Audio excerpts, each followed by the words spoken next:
It's the reason why, ultimately, I believe that Donald Trump won his election in 2016. Poor and working people in low-income white communities saw him as an alternative to the establishment. And poor and working African-American people realized that the establishment probably was not going to be working for them, so they stayed home. Now, there's a lot of ways to talk about this election, but I want to tell you a story about my own aunt and uncle. They lived most of their life in the middle of the state of Michigan, Montcalm County, between Montcalm County and St. Louis, Michigan. And they're two of my favorite people. They're the folks who would take us snowmobiling in the winters, water skiing in the summers, taught me what a mustard pretzel was.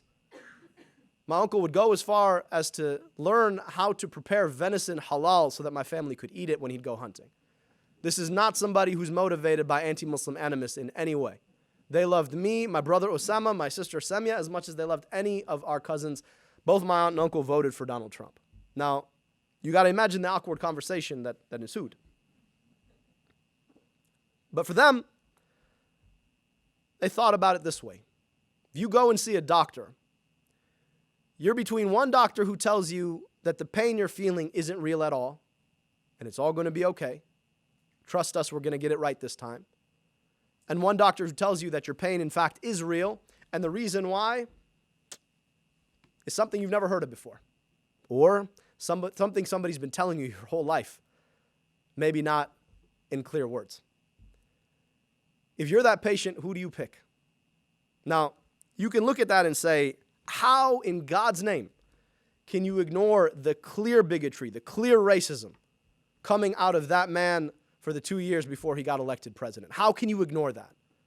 Well, W.E.B. Du Bois writes about the experience of people of color, specifically the experience of African Americans. In The Souls of Black Folk, he writes about this idea of a double conscious, right? And that's the notion that folks who inhabit minority identities have to walk through the world appreciating the world and also appreciating how the world appreciates them.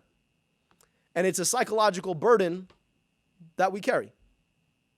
And put simply, people like my aunt and uncle have never actually had to pay attention to that. It's never been something that they've thought about or had to. And if at all, it's second-hand, second-order information. And so they end up having the privilege of ignoring it.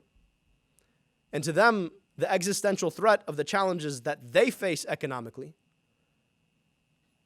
juxtaposed on the argument that one might ask them to keep doing the same thing they've been doing for so long, puts them in a position where they make a choice.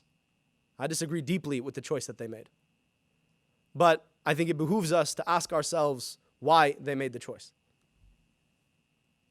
Second argument, though, is that the very fabric of our society, what has brought us together and forced us to look one another in the eye across these differences of race or socioeconomic position or access or opportunity, that civil society that Alexander de Tocqueville talked about when he talked about our American democracy, where is it today?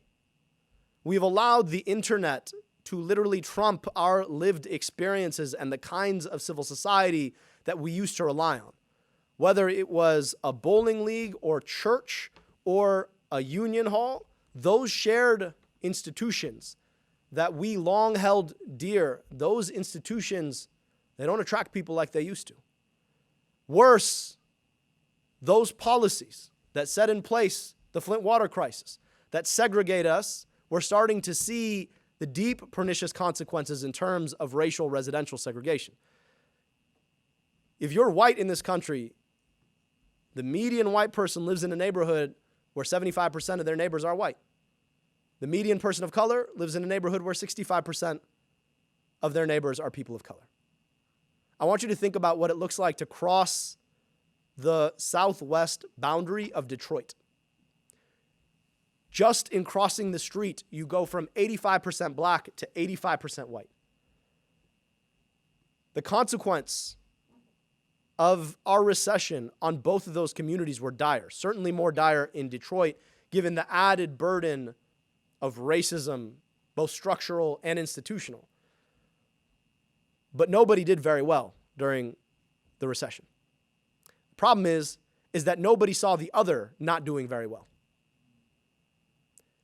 in opens the door for somebody saying to poor working white folks, well, the reason you don't have is because they have.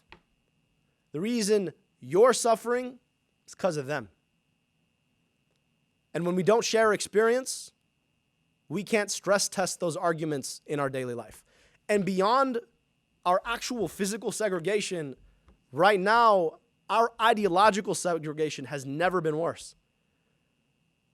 Right now, our media is so driven by how many eyeballs it can attract, how many clicks it can pull, that it's more focused on justifying our preconceived assessment of the world than it is on actually giving us information.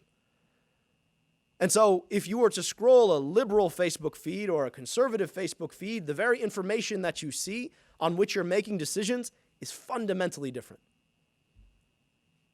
And so not only are you not seeing the lives of people who look different than you, but you're reading a take on what's happening in those communities that is built to justify and ratify and verify your preconceived notions and the arguments that people make about what's happening over there.